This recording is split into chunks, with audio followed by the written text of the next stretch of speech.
This media is brought to you by Polyscope.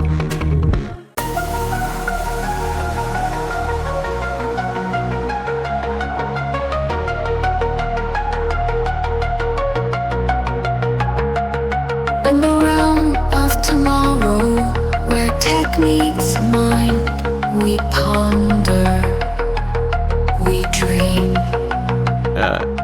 Thank you so much for joining us. It's great to finally meet you because it's how we meet each other nowadays over Zoom. So why don't you tell us a little bit about yourself and your organization and what you're passionate about?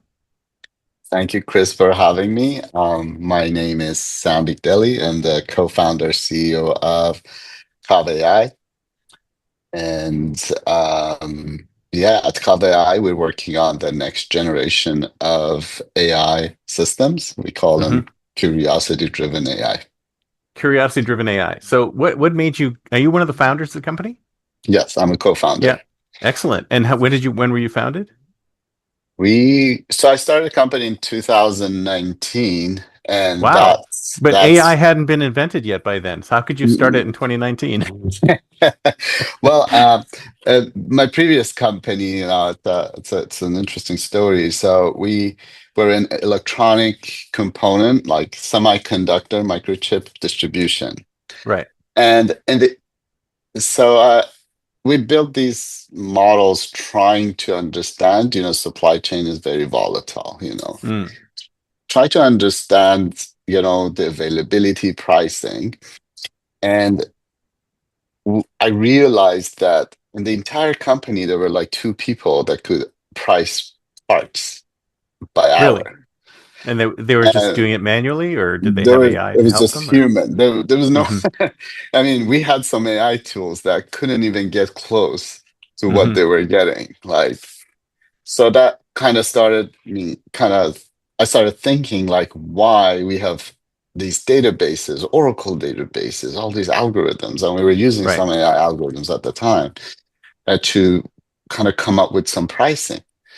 And I realized human beings, how we think and make decisions are radically different from the neural nets that we use in order to predict things.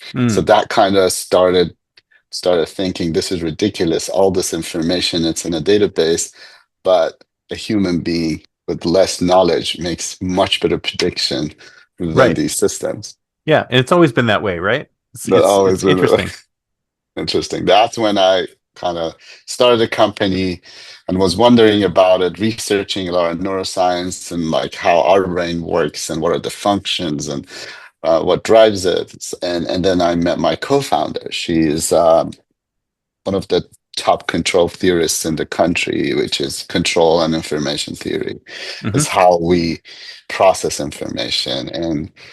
And we started talking, and she started talking about her research, and I found something very interesting in what she does. And Hmm. this is a concept of actively learning versus passively learning. Mm. And that just changed in mode of information acquisition radically kind of improves your predictions. Oh, So really? that's how, yeah, But if you think about it, I mean, that is how human beings operate, right? I mean, we are active. yeah. That's why we need less information. That's why our brain runs on 20 watts of power, not a Yeah. gigawatt. Yeah, because I always thought that AI would be able to figure everything out because it has way more data than we do, right? So it's kind of like when you're driving along and there's a slowdown, right? Yeah. Like it should know everything about everything that's going on. So it should have given me the heads up to get off the freeway or something like that. But instead, it doesn't, even though it has all the data in the world, it cannot give me good decisions. I think it's kind of, it always reminds me of these, and this term has become more popular in the past 2, 3 months. I've kind of been hearing it more. Savants, Mm. I'm sure you're familiar with savants. They're pe these people with some kind of, the areas of the brain uh, either gets damaged or through birth, there's certain connections. I don't want to get into details of it, to Right. bore everyone. But what happens is they have this immense capacity to store information, which we all do, but Hmm. through evolution, those areas have evolved for you and I to kind of filter noise so we can Mm. interact with one another and make, better decisions. So these savants have way more information. Some of these people know the yellow pages Mm. and the phone book by heart, and they Yeah. can tell you, 1996 Monday, what was the weather like? That's Yeah, how exactly. detailed they have the Hmm. So I think the current AIs are on the route to become these savants. But the question is how much of that information helps with your creativity Right. uh, So, but the and human beings can sift through all that information very quickly and pull something out, whereas the AI is having trouble with it. exactly. The function is, think of it this way. I think this is what we learned, through our work is uh, even as human beings, we think that we think a certain way, but in reality, when you look at neuroscience and how brains work, you see, oh, they're actually operating in a different way. So you and Mm. I, this popular belief that people have is like, oh, I feel the world, Mm. where in reality, we simulate the world and then we feel it. Mm. So we So simulate the world internally. internally, before Right. we even feel it. Mm. So we have this kind of a prior belief of things, understanding of physics. And as we get a little bit of information, there's this huge simulation that runs in our brain, Mm. constantly building a large number of hypotheses and start ranking them. Right. And That's why we can act so quickly because it's almost like we've pre-built what we're exactly, going to be do in this, what we're going to do in the situation based on a simulation that's in our head, as opposed to what's happening in reality. and that's why they say you've already made your decision. I can That's use that with my wife that I the see yeah. that your simulation in your head It is already saying, knows all the scenarios and it's ready for all those scenarios because yeah, there's not much of a surprise. Because the moment the surprise happens, your brain kind of switches to this mode of flight, freeze response, and then none of those simulations matter. You just either run or freeze, or do those three very reactionary. But in a yeah, normal mode, is if you see a little kind of a rope at the corner of a street and the scenario that potentially this can be a snake is mm, actually already in your mind, yeah, and it only commands your body, or embodiment in robotics is like, go and get me more information about whether this, does it have a tail, is it rattling, does it have an eye, like if not, so those hypotheses starts to kind of be disproved, or get higher percentage of right. accuracy. That in a sense, we don't feel the world. We actually build the world and then we see it and see Mm. if any of those sensory information that it's coming in match to the simulated sensory information that we have at the top. Oh, that's interesting. So, and that is what AI couldn't do or isn't That doing because that's it's not not what simulating large the world. language models do. What they do is like, give me all the information you have and let me find a correlation Mm. from the real world. Like for example, when have the and then a large language model like ChatGPT, it's like an oracle. It has all that information. It's not going out. It's not running based on some simulation. Okay, what is Chris thinking next? Is Right. not gonna give you any. It has no understanding, no context of the physical world. Well, what is it? It does it goes well. It goes back into its database because that's what an LLM is, right? Yeah, It's it's like basically a a database, and it says what's the most likely next word that should come out, almost like a big autocorrect, right? That's how I described it. exact. As like a That's bot. how it It's like is. a giant autocorrect. So it's not trying to simulate the world like we do it. It's No, trying. It's just trying to leverage what's already been done. Is that one of the reasons why it can't be very creative? Because it's just because there basically is no taking what's simulation. yeah, there's no so are you saying that your are, are the bots, or what are they? Are they chatbots, or what are they? Are they just are So they these are AI? models. So it's a system. So there are a Okay. couple of things that are important for simulation, like these kind of AI models. We call them curious AI. First of all, they're not like human level intelligence, at least at this Mm. point. They're more like Soon, next year. we'll see, we'll see. But they're more about, and my co-founders are all like scientists will argue with you that even human intelligence may not be the best intelligence. Like, Yeah, we can't beat certain machines. They're much better than us. But this exactly. kind of intelligence, which is more driven by curiosity, is driven by a hypothesis. Hmm. And that's the mode of acquisition of information and to make better prediction. But if Mm. you look at survival and evolution, it's about who can make better predictions. Mm. And then from that prediction, now, okay, I know I'm going to be in danger, but what can I do? And then you put that in a loop and creates all the tasks in order for you to survive. But it's all driven by another question after another question of Yeah. go get me this information, go get me that information. So this hypothesis driven function of our model requires one mobility of your sensors. So Mm. if you look at the tree, she has some sensors, but doesn't have much of a prediction or intelligence because it can't move. The data Right. needs to come to the tree. Right. So it But has to you have and some physical embodiment.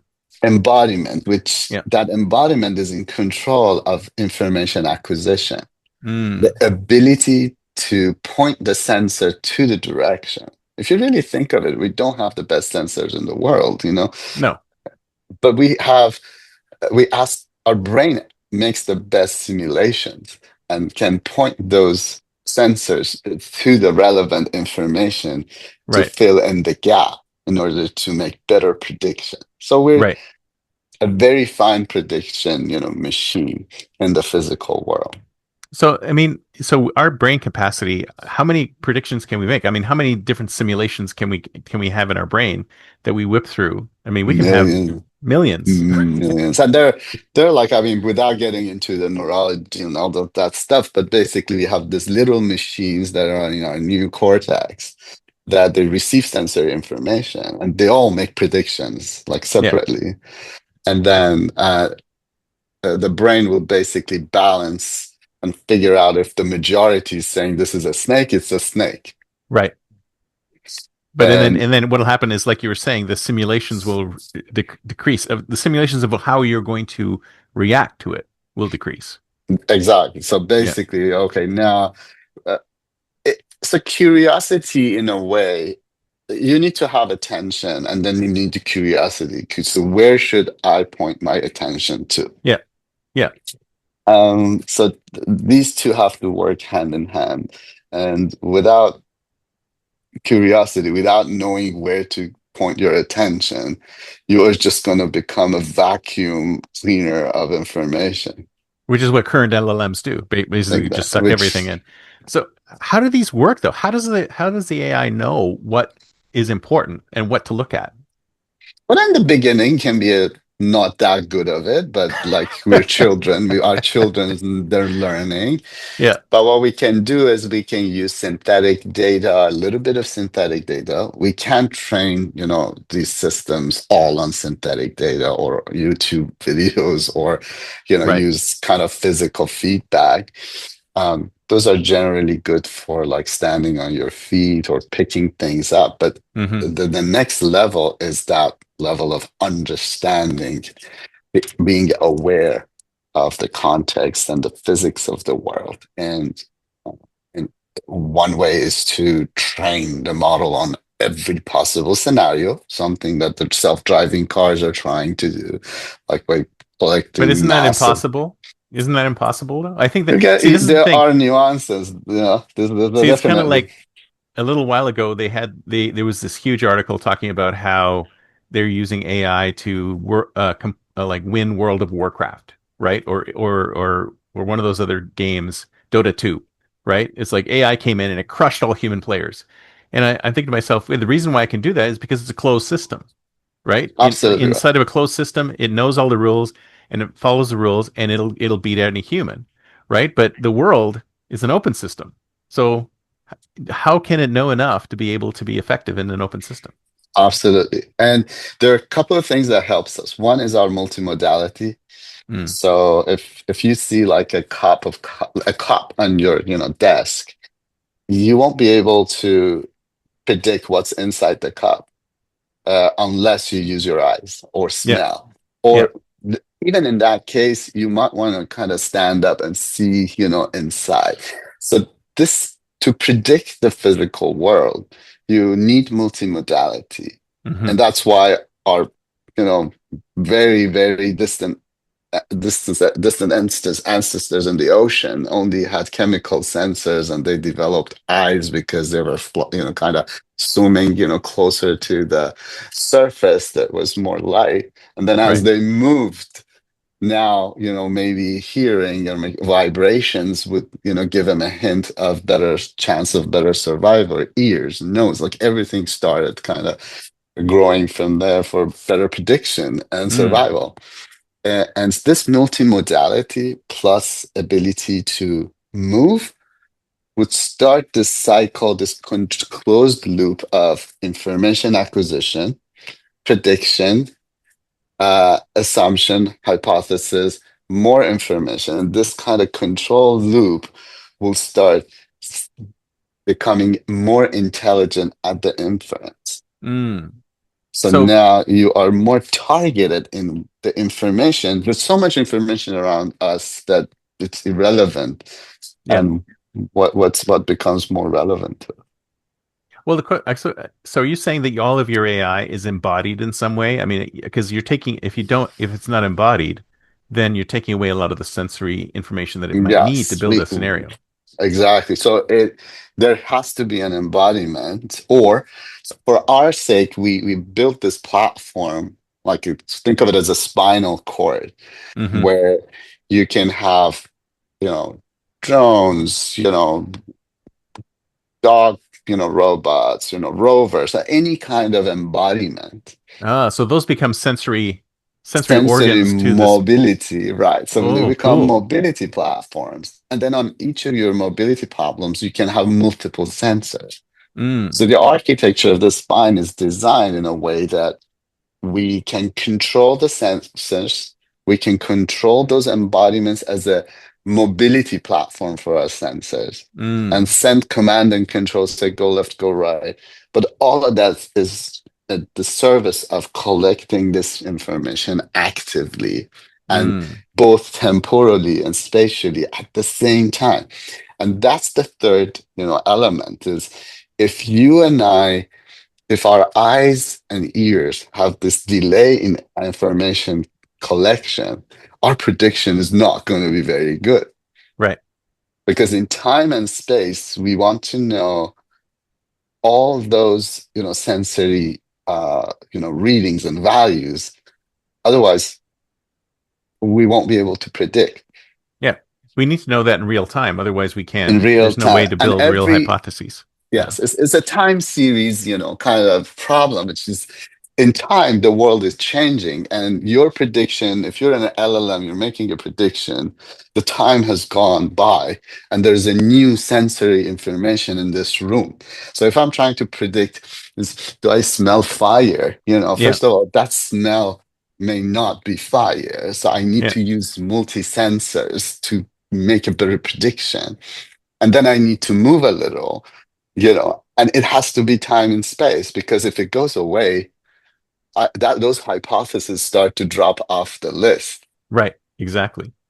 As Wow. a That's, good and then example of that is, sorry to cut you off, go ahead. is think about a jet, like an F-16. It's a good example of where we get, kind of disoriented because we're not used to it. It's like if you look at an F-16, you hear the sound and you immediately will look up. You can try this next time. And with the first look, it's almost impossible for you to locate Hmm. uh, the aircraft, because the sound and the image is not matched. So there is this Right. temporal, kind of mismatch for you, which it's gonna make it hard for you to make a good prediction. Wow. So you're saying that all of your so these engines have to have the sensory input from things to be able to make good decisions. The more modality you have, the better prediction you're gonna have in time and space.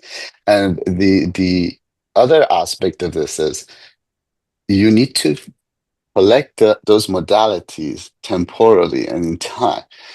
And this is one of the big issues we have with a lot of physical, systems or current models, that this is something I, experience. We're talking about physical AI here, but Mm. in supply chain, it's a very similar problem. We had past information about the bill of material, what they've been using last week. But today there is a new MRP update, which is material update, inventory update. So you're getting all of this information, in real time. And your prediction 10 minutes ago about what parts are available, where they're available, can change in 10 minutes. Oh yeah, absolutely. The information changes all the time, so it needs to be updated constantly so it can update its hypotheses. And then you think about it, like I came here from a very like interesting place, which is supply chain of components, Hmm. which you got millions and millions of parts in circulation. And it's absolutely crucial to get these parts to the factory on time, because one little connector resistor can bring the whole factory line down for weeks. So you need to know where everything is, and then the you got to prioritize. It's a Mm. kind of hypothesize that, okay, this memory is going. The lead time is stretching. Why is stretching? Because that product that is going to go into this factory, it's stretching. So Yeah, you constantly have to put your focus and build these hypotheses, and instead of querying the entire database, you need to but it sounds say, like that's like the best possible place to come from when you want to model the real world. Because supply exactly. chain has it's just so complicated. So is that so what industries are you serving now? I mean, where are you mostly? Yeah, I think I wanted to do supply chain, but I wanted to find a harder problem to solve. Mm. Yeah, because supply And chain is easy, right? in supply chain, you don't have a lot of modality, right? Yeah. So Curious AI, definitely, it's a platform. We call it Curious AI because it thinks and acts differently. But where you can see kind of that pull away in performances in the physical world, Mm. and especially in areas where you have live systems going, like there's data rate of change is a lot, and multimodality can add a lot of value. Mm. Example would be a refinery, a power plant, where knowing the mechanical vibration, thermal, information, gas information, visual, and being able to put all of that together to say, okay, I think we have a problem with this tank, or Mm. the rate of corrosion in this area is higher because I have hydrochloric acid, humidity is high in this around this tank because the past 6 months the winds are, east winds pushing humidity from the tower on, towards this particular tank area. So this is the area I should be monitoring the most, because this Mm. is where the problems can arise. So these kind of predictions in these industrial mechanical infrastructure, which since I was in college, predictive maintenance has been the decades old problem that Oh nobody yeah. has been And able they're to solve. still working on it.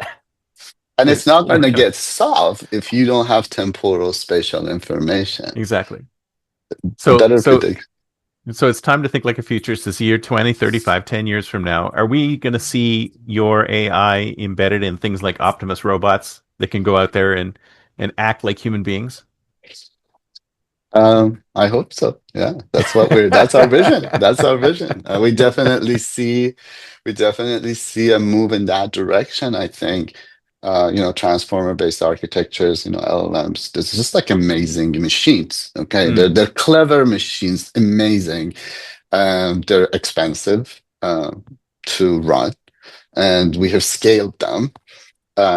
They can become these fantastic databases where they can present the data to us in any shape and form that we want.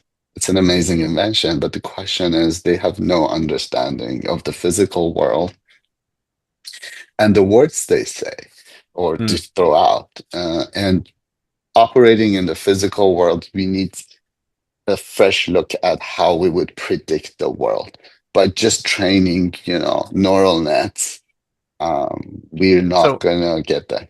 are you far from being able to recreate sort of like a human-like avatar in a bot, or are you very close to that? Or could you do that today if you wanted to?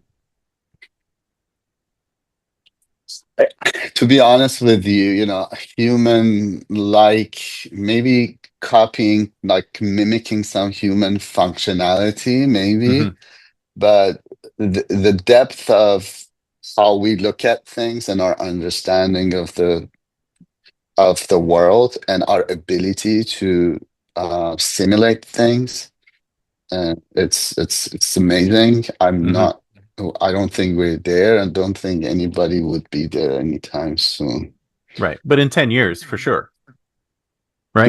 Maybe in 10 years. Maybe in 10 years. Maybe in 10. I mean, here's the thing. This is a very hard question to answer. We don't even know, how we become conscious, and human consciousness is a big Oh, question. sure. But we don't Yeah. really need to get to consciousness to have a simulation of a human doing Well, doing that's the not question. doing everything, mind you. I mean, obviously there has to be limitations, but we can get to a point where it's replacing some human functions.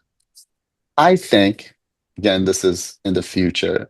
I think we would see more, something more similar to kind of the evolution of brains. Like, Mm. a bird has a brain and a bunch of sensors, and it's doing, performing certain tasks. Hmm. I think looking into the future, there might be some general robotics tasks, but there are these other nuances of other tasks that requires, maybe two or three sensors, doesn't require more sensors. So based on what the system is trying to do, the brain is going to stay the same. I think we are going to get to a brain that is relatively kind of generic, Hmm. but the size of that brain and some of this capability, like how we train, how we optimize these, fine tune these models, like LLM models, can be different from task to task or industry to industry. Mm. But I think there will be one brain that is good at awareness, and then, for certain applications. And there's going to be this brain, but fundamentally they're the same, but it depends on what kind of sensors you put in them. Well, it sounds like that you're going to be working with LLMs. Like you're not going to be replacing them with what you're doing, right? Yes, I mean it's a think of it as a system. Like it's either we integrate all of it into one, kind of one model, one big foundational model, or we kind of use it like how our brain has a memory section, and Mm. a prediction section. Like you've got these sections of the brain that are responsible for reasoning, sensory, motory, kind of. I think we are moving towards that direction, and structurally, I think we are going to go to a place where even if you look at a dog's brain, it's very similar to us. Mm. But those brains are going to be very optimized for that particular kind of task they're performing. For being a dog. For The being a dog. limited amount of dog tasks or cat tasks or whatever. So we're gonna have like sub well not like subhumans, not the real right word, but not at the human level of Yeah. tasks. And there's a But we don't possibility, even like know if we I want think we're that. We don't going even know if we to, want that.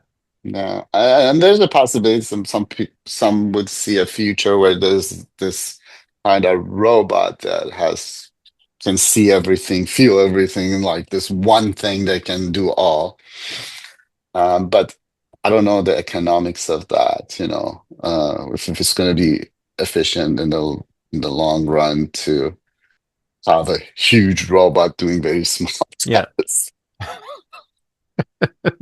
It's Well, all yeah, that's the thing that physics, people and that's the thing that people I think forget about it is like they're going, oh, people are going to lose jobs to AI and lose jobs to robots, but robots can't do as good a job as humans. They can't think on their feet like we can, right? I mean, situations come along that humans need to deal with, whereas robots, they don't have that. They have that only that limited set of vision to be able to deal with things. And when something happens out of the ordinary, humans can deal with it, whereas robots can't, right? absolutely, absolutely. Yeah, future. I think it's going to be interesting, to see. We all have kids. I'm not.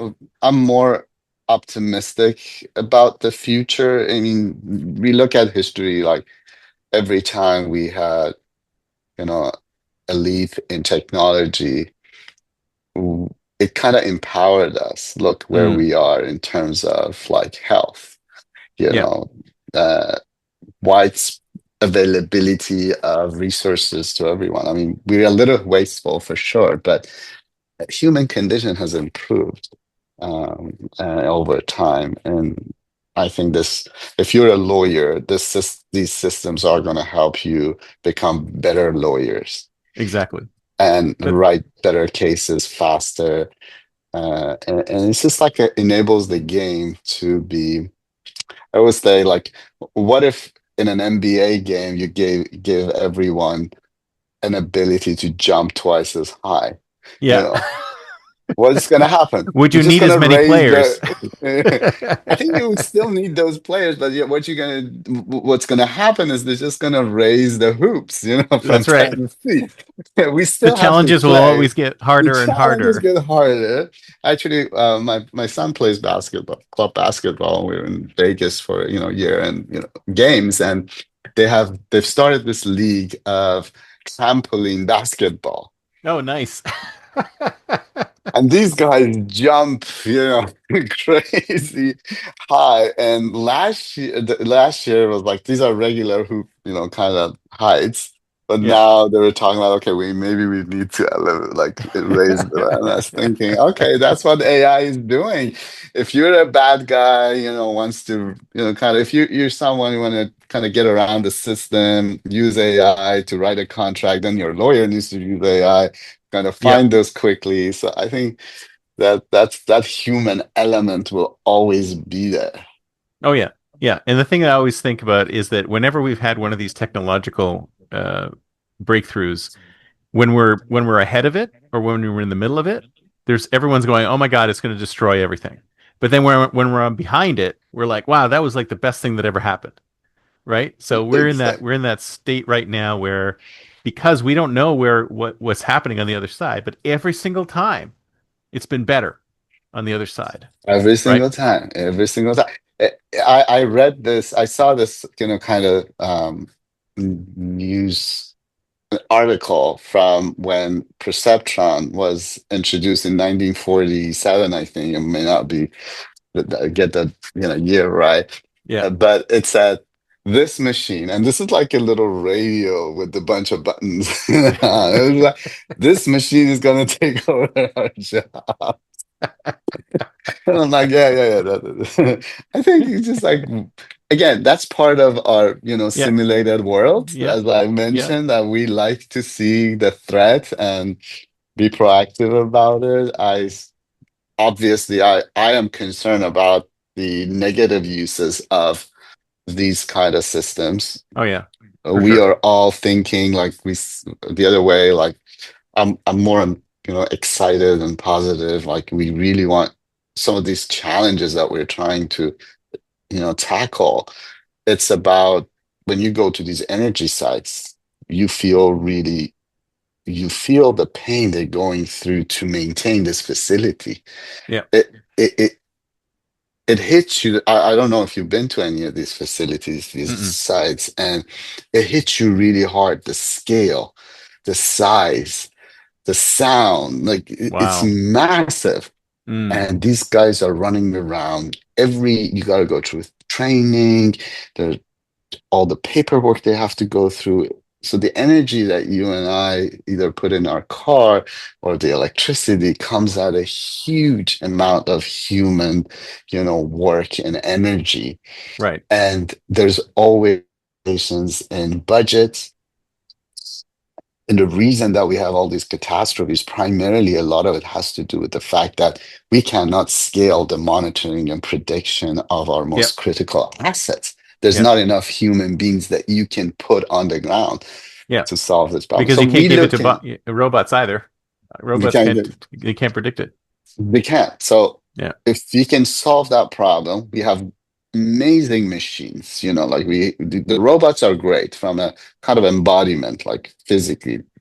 But that brain that needs to make those predictions or guide these robots for better prediction, information acquisition for prediction is that's the key that's missing. So we're thinking like really positive about all of this stuff. But the other day, we had a kind of a meeting with the team, and then I realized that there is this kind of negative side of things also Mm. that we're completely, at this stage of the company, not even really deeply thinking I about. know. And you don't want to think about it, but you have to, We have to. unfortunately. We have to. So I assigned someone to say, okay, let's just have Yeah. this meeting to talk about what would be the negative side of Yeah. things Yeah. and You be how the we can pessimist. control. Yeah, you be the pessimist. I Everyone still needs a need to. pessimist. I love them. I have a couple of them on my team. I love them. Well, this has been great. Thank you so much. So, somebody wants to get in touch with you. What's the best way? I mean, on LinkedIn, I think these days are good place to connect, and I think LinkedIn would be the best. And also, always our website emails are on the website. Would love to you know hear about ideas. If somebody's interested in kind of joining the team or helping us grow, knows people who can help us grow into different industries or ideas. We're always open to learn. Sounds good. Well, I will put all the links in the show notes so people can go direct. Well, thank you so much. This has been great. Thank you so much. Thanks for having me. It was a Thank you. pleasure. Thank you.